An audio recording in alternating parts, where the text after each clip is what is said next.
তো আজকে যখন আমি আমার ব্লগসগুলোকে পাহারা দিচ্ছিলাম আর তখনই তো একটা গর্তের মধ্য থেকে ভয়ানক আওয়াজ আসে আর আমি প্ল্যান করি আমি এর ভেতর ফোন ঢুকিয়ে দেখবো এর ভেতর কি হচ্ছে। তাই তাড়াতাড়ি করে ফোন বের করি আর ক্যামেরা অন করে ওর ওপর বেশি করে টেপ লাগিয়ে দিই আর এই টেপের সাহায্যে গর্তের মধ্যে ফোনটাকে ঢোকাতে শুরু করি। আরে তখনই তো ভুল করে আমার হাত দিয়ে টেপটা ছেড়ে যায়। আরে আমার ফোন তো গর্তের ভেতর চলে গেছে, এখন আমি কি করব? তোর ফোনে জিপিএস লাগানো আছে, তুই এখন ওটাকে ট্র্যাক করতে পারবি টম। আরে হ্যাঁ গুড্ডু, তুই তো ঠিক কথা বলেছিস।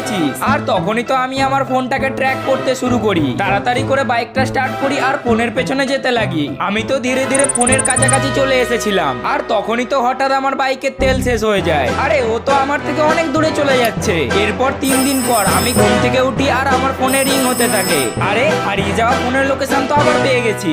এই লোকেশনটা তো আমার ঘরের থেকে 100 কিলোমিটার দূরে, যার কারণে বাইকের চাবিটা তাড়াতাড়ি করে নিই আর ওটাকে খোঁজার জন্য বেরিয়ে পড়ি। আর কিছুটা দূরে আসার পরে ওই জিপিএস আমাকে একটা জঙ্গলের ধারে নিয়ে আসে। আরে এই জিপিএস আমাকে এটা কোথায় এনে ছাড়লো? আর তখনই তো আমার ফোনটা জোরে জোরে রিং হতে থাকে। তখনই দেখি আমার ফোনটা একটা ঝোপের মধ্যে পড়ে আছে। আমি তাড়াতাড়ি করে ফোনটা নিই আর ঘরে চলে আসি। আরে টম, তুই এত রোদ্দুরে কোথায় বেরিয়েছিলি আর তোর ফোনের মধ্যে এরকম টেপ জড়ানো কেন? আরে আমার ফোনটা তো একটা গর্তের মধ্যে থেকে হারিয়ে গেছিল আর এটাকে আমি 3 দিন পরে পেয়েছি। তোর ফোনটাকে তো আমিই লুকিয়েছি। কি?